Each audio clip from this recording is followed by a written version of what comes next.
លើកបន្តិចទៅប្រពៃគាត់អាចនឹងមានពាក្យចង់និយាយជាមួយឯងក៏ថាបាន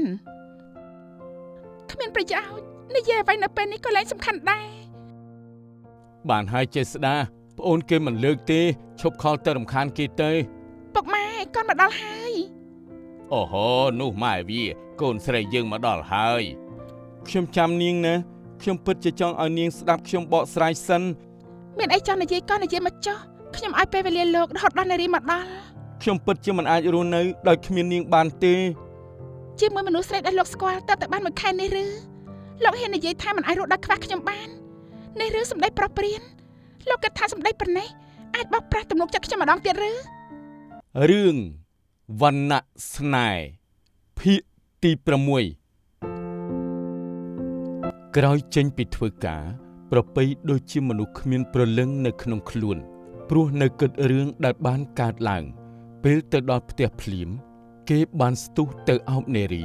ដោយយំយ៉ាងខ្លាំងហេតុអីគេមកធ្វើទង្វើបែបនេះលើខ្ញុំ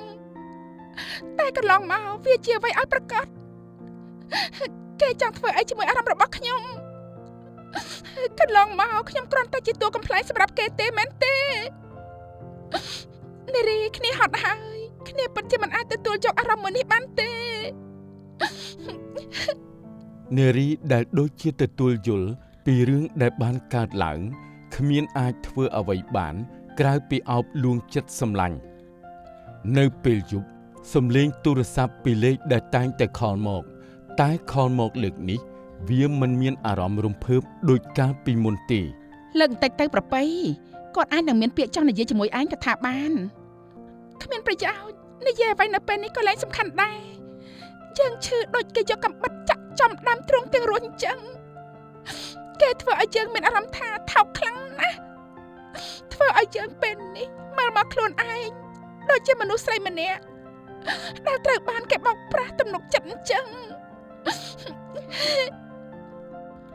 ហេតុអីបានជាតំណែងតំណងលើកនេះធ្វើឲ្យឯងឈឺចិត្តដល់ថ្នាក់នេះអេឬក៏ឯងគ្មានអីទេយើងកេងហើយថ្ងៃស្អែកសាលាឈប់សម្រាកយើងចង់ទៅលេងពុកម៉ែនៅឯស្រុកដែរឯងទៅឬអត់អត់ទេគ្នាប្រហែលពី3ថ្ងៃទៀតបានឡើងទៅតាមក្រោយនៅបង្ហាយការងារជាមួយនឹងសាច់ច្បងសិនមិនអញ្ចឹងទេទៅស្រុកមិនសប្បាយទេអូខេចំណែកខាងចេស្តាវិញបានហើយចេស្តាប្អូនគេមិនលើកទេឈប់ខលទៅរំខានគេទៅចុះអញចង់ឲ្យយើងធ្វើយ៉ាងម៉េចបណ្ដោយឲ្យនាងចាស់ចេញពីយើងទៅបែបនេះហ៎ទាំងដែលយើងនេះមិនទាន់បានបកស្រាយប្រាប់នាងពីរឿងរ៉ាវដែលបានកើតឡើងផងតែបើឯងនៅតែខលទៅរំខានបែបនេះប្អូនគេរឹតតែមិនចង់និយាយជាមួយឯងដដែលនឹងឲ្យគេបាត់ភ្ញាក់ផ្អើលបន្តិចទៅបន្ទាប់មកចាំរកឱកាសល្អបកស្រាយរឿងដែលបានកើតឡើងនឹងក៏វាមិនទាន់យឺតពេលដែរមិត្តរបស់នាងនោះអីឲ្យមិត្តរបស់គេជួយនិយាយដែរទៅស្អែកនេះយើងក៏មានកិច្ចការត្រូវធ្វើជាមួយនារីមិត្តគេនឹងដែរចាំឯងទៅនិយាយទៅមួយយ៉ាងដែរតាមានគ្នាអះអាងច្រើនគេនឹងព្រមស្ដាប់ការបកស្រាយឯងហើយលុះស្អែកឡើងចេស្តានិងនរិទ្ធក៏បានទៅជួបនិយាយជាមួយនឹងនារីប្រពៃយ៉ាងម៉េចទៅហើយខ្ញុំពិតជាបារម្ភចំពោះនាងណាស់ខ្ញុំពេលនេះពិតជាមិនអាចរស់នៅដោយគ្មានប្រពៃបានទេគេបានខ្លាចជាផ្នែកមួយដ៏សំខាន់នៅក្នុងជីវិតរបស់ខ្ញុំទៅហើយខ្ញុំពិតជាត្រូវការគេខ្លាំងណាស់ពិតជាបរិសុទ្ធឈួតនឹងស្នេហ៍មែនប្រុសស្មោះសម្រាប់ប្រទេសយើងលើកឲ្យឯងហើយខ្ញុំមិនដឹងទេថាតំណែងតំណងរវាងបងនិងមិត្តខ្ញុំស៊ីជម្រៅដល់កម្រិតណាតែតាមមើលទៅប្រពៃគេកាលពីយប់មិញគេពិតជាខូចចិត្តខ្លាំងណាស់គ្រប់យ៉ាងជាកំហុសរបស់ខ្ញុំតែខ្ញុំពិតជាចង់ឲ្យគេដឹងថាពេលវេលាមួយខែកន្លងមកនេះដែលខ្ញុំបានស្គាល់ជាមួយនឹងគេវាពិតជាការពិតទាំងអស់មិនមែនជាការសម្ដែងនោះទេស្នាមញញឹមនិងសម្លេងសើចដែលខ្ញុំមានចំពោះគេវាសុទ្ធតែជារឿងពិតទាំងអស់ត្រូវហើយខ្ញុំជាសាស័យឲ្យខ្ញុំដឹងខ្ញុំជឿហើយថាបងពិតជាខ្វល់ខ្វាយពីអារម្មណ៍របស់មិត្តខ្ញុំមែនតែខ្ញុំពិតជាមិនដឹងថាត្រូវជួយបងដោយរបៀបណាទេព្រោះប្រពៃគេជាមនុស្សម៉ឺងម៉ាត់ណាស់ហើយបើរឿងណាធ្វើឲ្យគេខកចិត្តខ្លាំងគេមិនអាចអភ័យទោសឲ្យបានទេខ្ញុំដឹងថាកំហុសលើកនេះពិតជាមិនអាចអភ័យឲ្យបានទេហើយខ្ញុំក៏មិនត្រូវការឲ្យនាងអភ័យទោសឲ្យខ្ញុំដែរ តែអ្វីដែលខ្ញុំចង់បាននៅពេលនេះគឺបានឲ្យគេស្ដាប់ការបកស្រាយរបស់ខ្ញុំតែបន្តិចក៏ខ្ញុំអស់ចិត្តដែរ ខ្ញុំក៏ចង់ជួយបងដែរតែពេលនេះប្រពៃគេមិននៅភ្នំពេញទេគេទៅលេងស្រុកកំណើតគេហើយប្រហែល2 សប្តាហ៍ក្រោយទើបគេត្រឡប់មក ហើយចប់ហើយសម្លាញ់ខ្ញុំហើយណាស់ហើយចាំអាទិត្យក្រោយទៅក៏វាមិនយឺតពេលដែរវាយឺតសម្រាប់យើងមិនអាចបណ្ដោយឲ្យប្រពៃយកច្រឡំលើយើងដល់ទៅមើលអាទិត្យបានទេហើយចុះឯងប្រុងតរនាងអីការងារមិនគិតធ្វើទេយ៉ាងម៉េច ខ្ញុំថាយកល្អបងចាំប្រពៃត្រឡប់មកវិញទៅឲ្យនាងបានសម្រាប់ចិត្តបន្តិចម្យ៉ាងបងទៅតាមនាងដល់ស្រុកបែបនេះក៏មិនសូវជាល្អប្រហែលដែរកុំភ្លេចថាបងនិងប្រពៃក៏មិនត្រូវជាអ្វីនឹងគ្នាដែរហើយពួកបងក៏ទៅតែស្គាល់គ្នាបានប្រហែល1 ខែដែរគ្រប់យ៉ាងវាហាក់បីដូចជាលឿនពេកហើយ ក្រឡេកទៅមើលប្រពៃនៅឯស្រុកកំណើតវិញ ពុកម៉ែកូនមកដល់ហើយ អូហូនោះម៉ែវាកូនស្រីយើងមកដល់ហើយពូរដ្ឋានិងមីងភក្តីក៏ប្រញាប់ស្ទុះទៅអោបកូនស្រីដោយក្តីនឹករលឹក អូយកូនស្រីម្ដាយពុកនឹងម៉ែនឹកកូនខ្លាំងណាស់កូន ហេតុអីក៏ស្គមម្លេះកូនស្រីនេះរវល់ធ្វើការភ្លេចគិតបាយទឹកទីដឹងហ៎ មានឯណាមកពីកូននឹកពុកនឹងម៉ែពេកនឹងណាកូននឹកខ្លាំងណាស់ហើយនេះហេតុអីក៏មកផ្ទះបញ្ញាប់ណែប្រាប់យប់ក៏មកព្រឹកតែម្ដងមានអីមែនទេកូនស្រីមិនមានអីទេពុកម៉ែស្រាប់ពេលសាលាសម្រាកកូនក៏សុំច្បាប់កន្លែងធ្វើការដើម្បីមកលេងពុកនឹងម៉ែតែម្ដងទៅ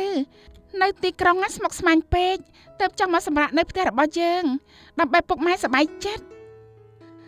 ពុកនឹងម៉ែឯងសុខសប្បាយធម្មតាទេមិនមានអ្វីគួរឲ្យបារម្ភឡើយមួយថ្ងៃបារម្ភតែកូនទេតែនៅទីនោះម្នាក់ឯងគ្មានគ្រួសារមើលថែ មានឯណាកូនមាននារីចាំមើលថែកូនរហូតនឹងហត់ទេកូនស្រីមិនហត់ទេម៉ែនៅអាចស៊ូបាននៅកន្លែងធ្វើការកូនជួបតែមនុស្សល្អដែលតែងតែយល់ពីកូនមកដល់ផ្ទះមាននារីជាគ្នាហើយនិយាយលេងជាមួយគ្នាទៅសាលារៀនក៏ធម្មតាកូនមិនពិបាកអីទេ កុំកុហកពុកនឹងម៉ែអីពុកម៉ែចាំឯងដល់អាយុប៉ុណ្ណេះមើលដឹងថាកូនស្រីកំពុងសប្បាយចិត្តឬកើតទុក្ខបើកូនមានអីកូនអាចនិយាយប្រាប់ពុកម៉ែបានណាមកដល់ផ្ទះយើងហើយណាកូនអាចបន្ធូរអារម្មណ៍តានតឹងដែលមានបានគ្រប់យ៉ាងនៅទីនេះ កូនពិតជាមិនមានអីមែនកូនសុខសប្បាយកូនគ្រាន់តែហត់បន្តិចព្រោះតែនៅកន្លែងធ្វើការថ្មីជួបមនុស្សថ្មីរបៀបការរស់នៅក៏ថ្មីណាមួយកូននឹកផ្ទះនឹកពុកនឹកម៉ែទើបធ្វើឲ្យកូនមានអារម្មណ៍ដូចជាឯកាបន្តិចតែកូនជឿថាបន្ទាប់ពីមកគេងនៅផ្ទះបាន1 សប្តាហ៍នេះនឹងធ្វើឲ្យកូនត្រឡប់ទៅវិញជាមួយនឹងកម្លាំងចិត្តបន្តទៅទៀតពុកម៉ែកុំបារម្ភអីណា ប្រពៃជ្រើសរើសមិនប្រាប់ឪពុកម្ដាយចំពោះរឿងដែលបានកើតឡើងព្រោះមិនដឹងត្រូវនិយាយយ៉ាងម៉េចឲ្យត្រូវម្យ៉ាងមិនចង់ឲ្យពុកម៉ែបារម្ភពីខ្លួនច្រើនពេកក្នុងរយៈពេល1 សប្តាហ៍ដែលប្រពៃទៅស្រុកកំណើតជាស្ដាបានខំធ្វើការយ៉ាងធ្ងន់ដើម្បីកុំឲ្យខ្វល់ចិត្តពីរឿងប្រពៃពេកខ្លាចទ្រាំមិនបានទៅរកនាងដល់ស្រុកតែគេតែងតែផ្ញើសារទៅកាន់ប្រពៃរហូតថ្ងៃនេះខ្ញុំធ្វើការហត់ណាស់នឹកនាងណាស់អត់មាននាងអត់មានអ្នកលើកទឹកចិត្តខ្ញុំដោយរាល់ដងទេរាល់យប់មកពីធ្វើការហត់មាននាងចាំនិយាយដាស់ស្មារតីតែខ្ញុំពេលនេះមកពីធ្វើការដោយគេដកកម្លាំងធាតុចេញពីខ្លួនអស់អញ្ចឹងហត់ណាស់ប្រពៃអើយកាលណានាងមកវិញខ្ញុំចាំផ្លូវនាងយូរណាស់នេះមួយអាទិត្យសោះហេតុអីក៏យូរម្ល៉េះខ្ញុំចាំនាងណាខ្ញុំពិតជាចង់ឲ្យនាងស្ដាប់ខ្ញុំបកស្រាយសិនមិនដឹងថានាងជឿឬមិនជឿទេតែយ៉ាងហោចណាស់ខ្ញុំចង់ឲ្យនាងបានស្ដាប់ខ្ញុំសិនខ្ញុំក៏អស់ចិត្តដែរសារដែលបានផ្ញើទៅកាន់ប្រពៃរាល់ថ្ងៃក៏ប្រពៃបានចូលមើលដែរគ្រាន់តែនាងមិនបានឆ្លើយតបអ្វីទាំងអស់1 សប្តាហ៍កន្លងផុតទៅប្រពៃក៏បានត្រឡប់មកភ្នំពេញវិញចាំមិនដែរទៅលេងស្រុកលើកនេះបានសប្បាយចិត្តបន្តិចទេមានអីម្យ៉ាងដែរបានដកឃ្លាទៅមើលថែពុកម៉ែគេងផ្ទះលេងដូចបានសម្រាប់កាយអញ្ចឹងចៅឯងថាទៅហេតុអីមិនឃើញទៅវិញអញ្ចឹងហើយគ្នារវល់ពេកហ្នឹងណា តែមិនអីទេតែប្រហែលខែទៀតបានទៅហើយ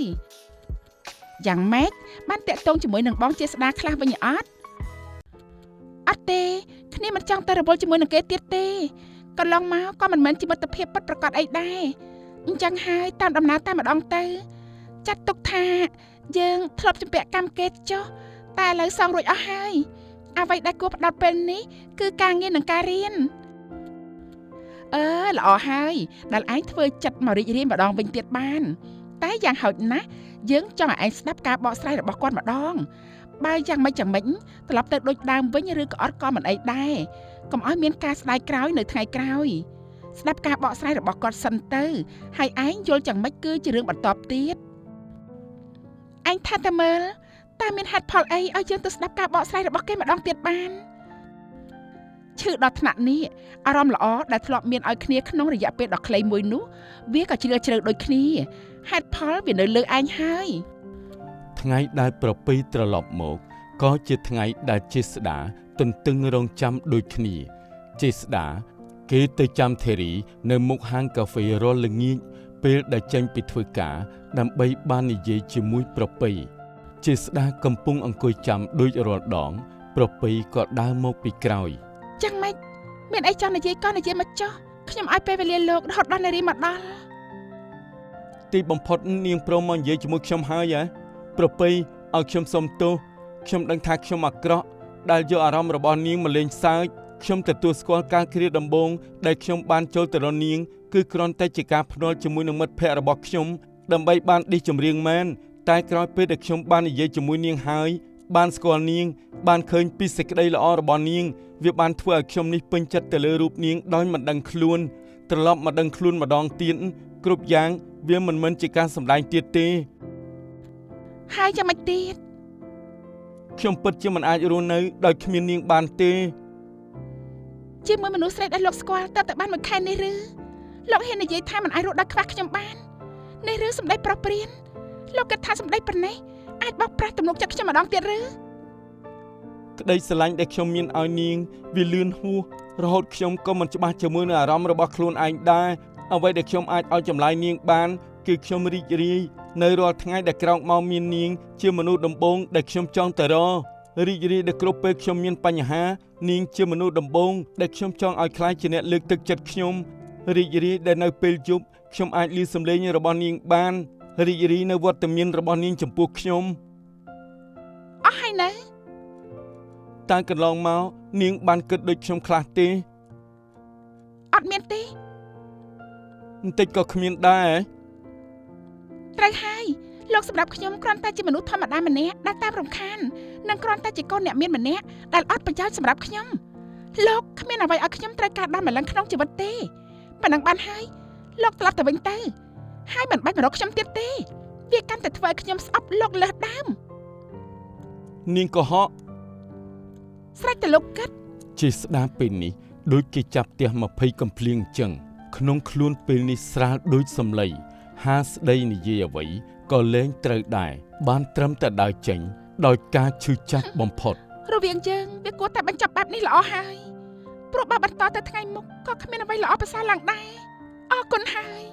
យ៉ាងហោចណាស់ឲ្យខ្ញុំបានដឹងថាកន្លងមកខ្ញុំក៏ជាផ្នែកមួយដែលបានធ្វើឲ្យលោករីករាយដែរលោកស័ក្តិសមនឹងមនុស្សដែលល្អជាងនេះប្រពៃត្រឡប់ទៅដល់ផ្ទះវិញជាមួយនឹងអារម្មណ៍សោកសៅដដែលនារីជាមិត្តក៏បានត្រឹមតែលើកទឹកចិត្តដល់នាងអញថាតែមើលយើងអាក្រក់ពេកឬអត់តែយើងដឹងថាទោះជាយ៉ាងណាបន្តក៏មិនបានឆ្ងាយដែរពេលនេះវាត្រឹមតែរយៈពេលខ្លីវាមិនសូវមានអ្វីច្រើនឲ្យបំភ្លេចល្អហើយដែលដោះលែងគេទៅបែបនេះអើយយើងមិនអាចនិយាយបានថាការសម្រេចចិត្តរបស់ឯងនៅលើកនេះវាល្អឬក៏អត់ទេតែអ្វីដែលយើងនិយាយនេះក្នុងនាមយើងជាមិត្តយើងអាចប្រាប់ឯងបានចាញ់នៅពេលនេះពេលដែលយើងព្យាយាមក៏វាល្អប្រសើរជាងទាំងដែលយើងមិនទាន់បានចូលប្រកួតឯងនឹងបងជាស្ដាមិនទាន់ទាំងចាប់ផ្ដើមផងតែឯងក៏សន្និដ្ឋានបាត់ទៅហើយថាវាមិនអាចបន្តចុះឯងពិតជាមិនចង់សាកល្បងពិតមែនទេគេស័ក្តិសមនឹងនារីដែលល្អជាងយើងមានឋានៈស្មើគ្នាតួនាទីការងារប្រហែលគ្នាវាមើលទៅអាចបន្តដំណើរការបានវែងឆ្ងាយជាងយើងអូយវាយមកខ្លួនឯងឲ្យលឿនទៅអ្នកណាបង្រៀនឲ្យឯងគិតបែបនេះ ឋានៈស្មើគ្នាយ៉ាងម៉េចតួនាទីស្មើគ្នាយ៉ាងម៉េចហើយឯងមិនស័ក្តិសមត្រង់ណាមនុស្សពីរនាក់នៅជាមួយគ្នាចោះសម្រងឬអត់គឺនៅលើចរិតការគិតវាមិនមែននៅលើសម្បត្តិក្រៅកាយទាំងអស់នោះទេអត់មានគិតអញ្ចឹងទៀតទេណាគេមិនដែលគិតអ្វីពីយើងកន្លងមកយើងគិតតែម្នាក់ឯងពួកឯងយល់អារម្មណ៍មួយនេះទេតែយើងស្រឡាញ់នាងយើងចង់ឲ្យនាងផ្ដល់ឱកាសឲ្យយើងមិនដែលមានអារម្មណ៍ល្អបែបនេះជាមួយនឹងមនុស្សស្រីណាពីមុនមកទេហេតុអីគ្រាន់តែដាក់ចិត្តភ្លាមឈឺផ្លែតអញ្ចឹងហើយសំឡាញ់អើយកាត់ចិត្តទៅគេនិយាយច្បាស់លាស់ហាញតាឯងនៅរំពឹងចង់បានអីទៀតនឹងហើយឲ្យតែញ៉ាយលេងសោះទៅស្រឡាញ់គេមែនតើអីឯណាឥឡូវទឹកភ្នែកគ្រប់យ៉ាងមកពីឯងនឹងមាត់អត់កម្របនិយាយមិនចេះមើលមុខមើលក្រោយទៅជាយើងជាអ្នកខុសវិញបានខុសទាំងពីរហ្នឹងចេះស្ដាយើងសួរអញម្ដងទៀតហើយនិយាយដោយស្មោះត្រង់ជាមួយយើងណាឯងពិតជាស្រឡាញ់ក្មេងស្រីនោះមែនឬអត់មិនបានចែងសួរយើងអញ្ចឹងមើលមកយើងនេះវាលេងសើចពេកមិនចឹងទេយើងគ្រាន់តែចង់ឲ្យច្បាស់ជាមួយនឹងអារម្មណ៍របស់ឯងព្រោះបើឯងមិនច្បាស់លាស់កុំចូលទៅរំខានប្អូនទៀតតែបើឯងច្បាស់លាស់យើងនឹងព្រមជួយឯងវាហួសពេលហើយពេលនេះទោះជាយើងច្បាស់ដល់កម្រិតណាក៏នាងមិនអាចឲ្យឱកាសយើងម្ដងទៀតបានដែរគ្រប់យ៉ាងមានតែឲ្យពេលវេលាជាអ្នកនាំយើងឲ្យភ្លេចចោលជាកូនប្រុសបើមិនស៊ូកុំប្រាថ្នាអីឲ្យសោះព្រោះបើកំសាកតាំងពីពេលមិនទាន់ចាប់ផ្ដើមឯងក៏មិនស័ក្តិសមនឹងទទួលបានអ្វីដូចគ្នាចេស្តាគាំងនឹងសម្ដីរបស់មិត្តចិត្តត្រាតែក៏ភ្ញាក់នឹងគំនិតនេះដូចគ្នាគេក៏ត្រឡប់មករំពឹងជាថ្មីហើយក៏នឹងស៊ូឲ្យអស់ពីលទ្ធភាពដើម្បីឲ្យទំនាក់ទំនងរបស់ខ្លួននឹងប្រពៃត្រឡប់មកម្ដងទៀតញ៉ាយលើកមុនជាស្នេហ៍ឥតព្រៀងអញ្ចឹងលើកនេះទៅម្ដងទៀតជាមួយនឹងស្នេហ៍ពិតប្រាកដយើងគាំទ្រឯងណាសម្លាញ់ត្រូវយើងញ៉ាយនេះម្ដងទៀតទៅព្រឹកស្អែកឡើងមុនទៅធ្វើការចេស្តាក៏ទៅកម្មង់កាហ្វេដូចរាល់ដងដូចដើមចាចេស្តានៅធ្វើការនៅហាងកាហ្វេពេញមួយថ្ងៃរហូតដល់ហាងបិទអធិស្ឋានហាងបិទហើយលោកអូខេខ្ញុំដឹងហើយតោះទៅណាខ្ញុំនៅចាំជូននាងទៅផ្ទះនឹងណាខ្ញុំថាយើងនិយាយគ្នារួចហើយកាលពីម្សិលមិញរវាងយើងចប់ហើយខ្ញុំនឹងលោកគ្រាន់តែជាមនុស្សស្គាល់គ្នាធម្មតានេះអីខ្ញុំកំពុងតែធ្វើឲ្យពីមុនមនុស្សស្គាល់គ្នាធម្មតា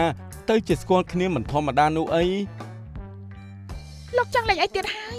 លើកនេះខ្ញុំមិនព្រមឲ្យលោកមកបោកអ្វីខ្ញុំទៀតទេនិយាយធ្វើមើលតែខ្លួនឯងនឹងមានអីឲ្យគេបោកអញ្ចឹងហើយលោកនេះលោកម៉ាចខ្ញុំនិយាយសិតតែជាការពិតបើមិនជឿនាងសាកគិតមើលទៅខ្ញុំអាចបោកស្អីនាងបានហើយធុញណាស់ចេញឲ្យឆ្ងាយទៅមកខ្ញុំជូនទៅថ្ងៃនេះនារីមិនមកយកទេគេជាប់រវល់ការងារនៅសាលាមិនបានជាលោកឯងដឹងនារីគេមិនទាំងបាននិយាយប្រាប់ខ្ញុំផងគេមិនប្រាប់នាងឬក៏នាងមិនទាន់បានមើលភ្លាមនោះប្រពៃក៏បានលើកទូរស័ព្ទមើលហើយក៏បានឃើញសារពីនារីសំទោសប្រពៃថ្ងៃនេះគ្នារៀងរវល់បន្តិចមិនបានទៅយកឯងទេយើងខ្លាចឯងមិនហ៊ានជិះអីមកតែម្នាក់ឯងក៏ពឹងបងជាស្ដាចាំទទួលឯងផងព្រោះគាត់នៅហាងកាហ្វេនោះស្រាប់អូយមិត្តឡាប់អើយផ្ញើយើងនឹងនរណាមិនផ្ញើទៅផ្ញើនឹងអត្តបិនេះខ្ញុំមិនឲ្យលឿនមកនៅស៊ីអារម្មណ៍នឹងហើយកាលណាបានទៅផ្ទះយេមានបានបង្ខំឲ្យចាំឯណាឲ្យលឿនមកប្រពៃក៏បានឡើងឡានទៅជាមួយនឹងចេស្តាខ្ញុំចូលទៅយករបស់ម្យ៉ាងសិនប្រាប់ធ្វើអីមិនបានសួរផងចេស្តាក៏ចុះទៅយកផ្កាមួយបាច់ហើយចូលទៅក្នុងឡាននិងហុចផ្កានោះទៅឲ្យប្រពៃយកទៅឲ្យអ្នកណាឲ្យនាងនឹងហើយឲ្យខ្ញុំធ្វើអី គឺមិនដឹងដែរឃើញផ្កាស្អាតចេះតែកំងឲ្យនាងទៅចាត់ទុកថាជាការសុំទោសដែលខ្ញុំធ្លាប់ធ្វើរឿងមិនល្អចំពោះនាងហើយយើងមកចាប់ផ្ដើមពីសូន្យជាមួយគ្នាម្ដងទៀតខ្ញុំដឹងថានាងមិនទុកចិត្តមិនប្រកាន់ចំពោះខ្ញុំតែមិនអីទេខ្ញុំមិនបង្ខំនាងទេព្រោះខ្ញុំយល់ពីអារម្មណ៍របស់នាងតែខ្ញុំសូមឲ្យនាងបើកចិត្តមើលមកខ្ញុំម្ដងទៀតជាលើកចុងក្រោយហើយណាប្រពៃ